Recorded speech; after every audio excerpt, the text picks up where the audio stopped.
예, 드디어 OSI 치계층에 대해서 드릴 수 있어서 굉장히 감사하네요. 무슨 소린가 하겠지만 이거는 굉장히 중요해요. 일단 여기에 보면은 하나 뭔가 나와 있었던 게 있었는데, 그렇죠, 여기 있다. 이렇게 컴퓨터와 컴퓨터 사이에는 굉장히 이렇게 각 계층이 꼭 존재합니다. 여기 뭐 어떤 계층이 존재할지 모르겠지만 여기에는 각각 이제 뭐 스위치부터 시작해서 랜선, 그리고 뭐 라우터 하나하나 다 같이 일합니다. 뭐 어플리케이션까지. 우리가 여기서 얘한테 정보를 전송할 때 우리는 한 층 한 층 내려가죠. 예를 들어 인터넷 익스플로러나 뭐 구글 크롬 같은 걸 사용했을 때부터 시작해서 이렇게 내려갑니다.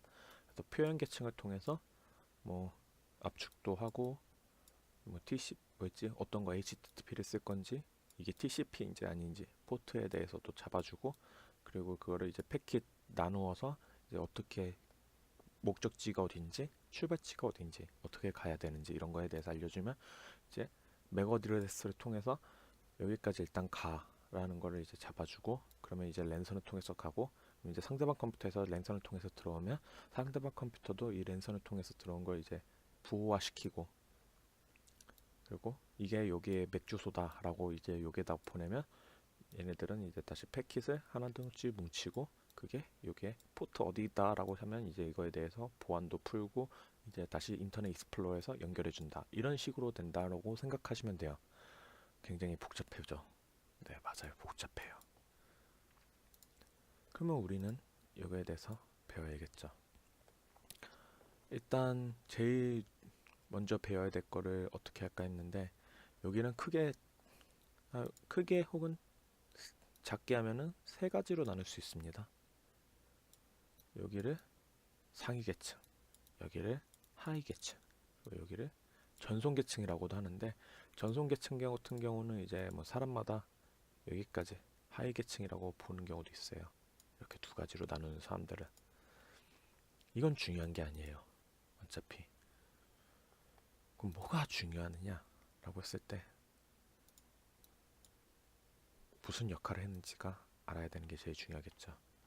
일단 우리가 무엇을 먼저 배울까 했는데, 일단 상위 계층에 대해서 이번 강의에 먼저 배워보도록 하겠습니다. 이 상위 계층 같은 경우는 아까 보면은 여기 전송 계층 위쪽을 대체적으로 상위 계층이라고 한다고 했죠. 여기에 보면은 7층이 응용 계층과 6층인 표현 계층과 5층인 세션 계층이 존재합니다.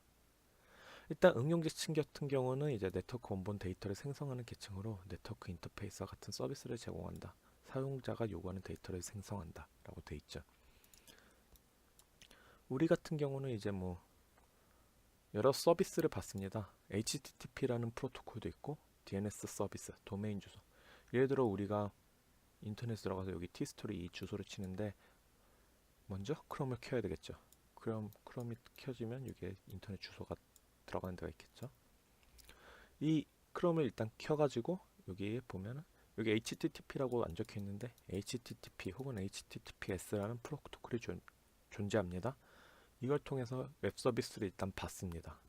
그러면 게다가 컴퓨터는 숫자밖에 모르기 때문에 바보예요. 그렇기 때문에 이런 tstory.com 이런 거를 받기 위해서 DNS 서비스라는 걸 또 이용해야 되죠. 그럼 파일, 그리고 여기서 뭔가 파일을 다해서 받는다거나 이랬을 때, 혹은 메일을 대해서 했을 때 뭐 이런 여러 가지 서비스를 받죠. 이거에 대해서 제공해주는 업체입니다. 대체적으로 응용 프로그램, 어플리케이션 같은 것들이 많이 사용되고요. 그렇기 때문에 여기서 네트워크 원본 데이터, 내가 예를 들어 티스토리 낼 거다라는 이 원본 데이터를 이제 여기다가 7계층에다가 보내면 7계층은 이제 인터페이스 같은 서비스를 묶어서 6계층으로 내립니다. 6계층은 이제 표현 계층입니다. 7계층에서 받은 이 원본 데이터를 이제 가공하죠. 그래서 암호화와 압축 작업이 이루어집니다. 압축 작업 같은 경우는 여기 보면 알겠지만 데이터가 전송이 느린 시절이라고 해야 돼요.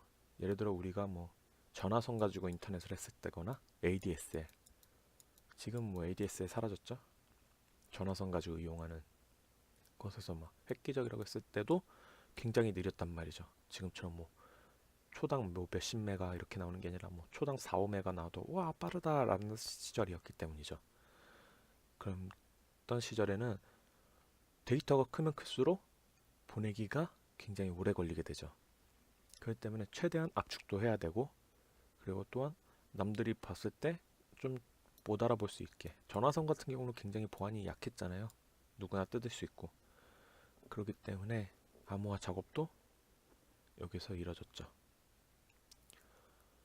여기서 일단 첫 번째 확장자는 데이터의 표현 양식입니다. 우리가 일단 여기 HTTPS 뭐 T스토리에 들어가면 T스토리에 대한 HTML을 요구하게 됩니다. 서버로.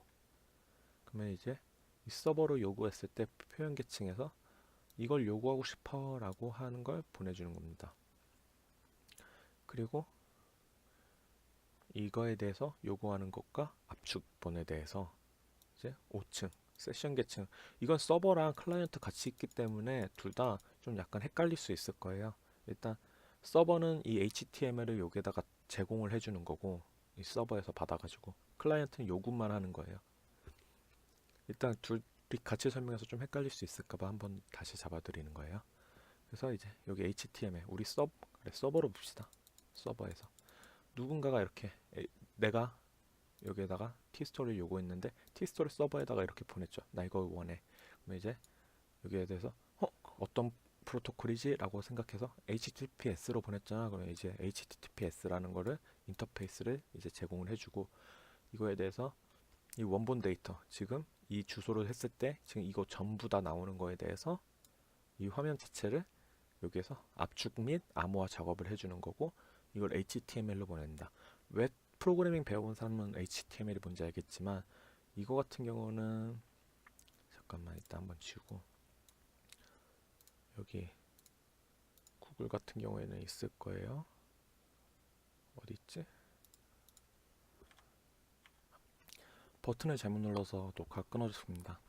F12가 녹화가 끊기는 버튼이었네요. F12가 이거 HTML 보이는 건데, 다시 설명해 드리면 HTML은 여기에 보이면 헤드, 바디 이런 웹에서 사용하는 프로그래밍 언어죠.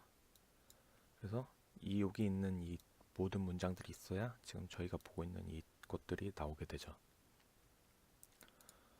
일단 여기 어디까지 설명했는지가 헷갈리네요.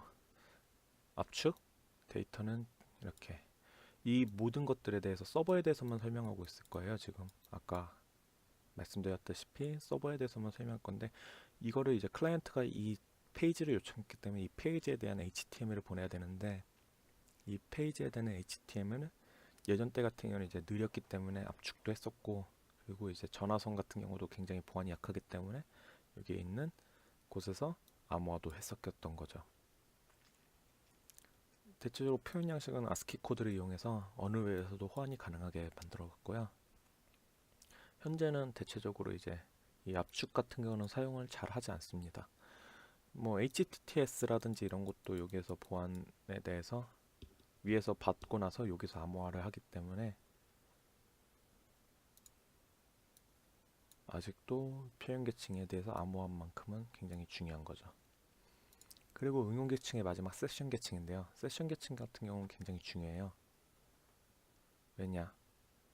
이게 연결을 나타내는 거예요. 혹시 뭐 메타스플로잇이나 이런 걸 달아온 사람이 있을지는 모르겠는데, 포트를 연결해서 우리끼리 이렇게 세션을 연결했다고 해요. 통로거든요. 여기가 여기 컴퓨터 A와 B의 세션이 열렸다면 서로 뭐 이렇게 누구도 방해할 수 없는 이 통로가 연결되는 겁니다. 이 세션이 연결되어 있는 상황에서는 이 통로는 보안상으로 굉장히 약한 곳이에요. 그렇기 때문에 우리는 이 세션을 어떻게든 해커들을 얻으려고 하는데요.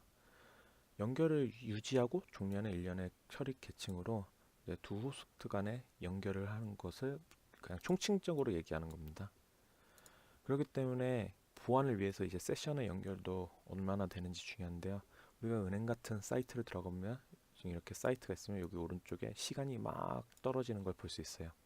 아무것도 하지 않으면 이 시간이 끝나가지고 세션이 아웃된다고 하는데요. 그럼 여기 통로가 아웃되어서 이제 A에서 B로 가는 거에 대해서 어떤 것도 접근할 수 없습니다. 새로 다시 로그인을 하든 연결을 해야 돼요. 그리고 우리가 세션 계층이라고 합니다. 여기에서 먼저 응용 계층에 대해서는 다 설명했네요. 이 정도면 7, 6, 5층은 이런 식으로 작동을 합니다. 뭐 생각보다 어렵지 않죠. 일단 여기서 이제 통신을 위한 주소는 굉장히 중요한데요. 지금 이 포트 IP 맥이라는 걸 주소로 하는데, 이거 같은 경우는 진짜 중요한 만큼 다음 시간에 배워보는 걸로 했고, 이번 시간에는 이 OSI 7계층 중에 7, 6, 5계층만 설명하는 걸로 하겠습니다. 여기까지 듣느냐고 수고 많으셨고 다음 시간에 뵙겠습니다. 감사합니다.